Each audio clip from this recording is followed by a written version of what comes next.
Hello mga kaguro! Ngayon ang unang araw ng aming ARAL program.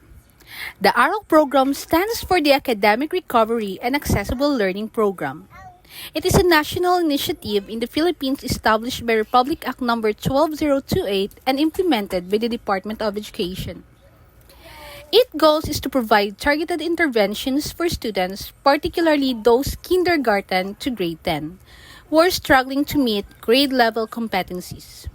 Through structured tutorials and learning resources, the program aims to bridge learning gaps and ensure no student is left behind in their academic journey, with a particular focus on core subjects like reading, mathematics, and science. At ngayon ay nag-focus lang muna kami sa reading.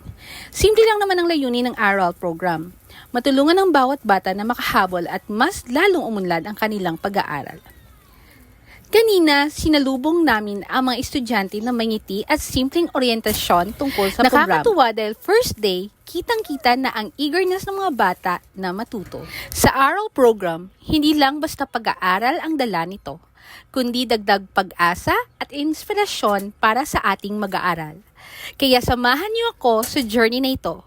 Unang araw pa lang, ramdam ko nang magiging makabuluhan ang karanasang ito.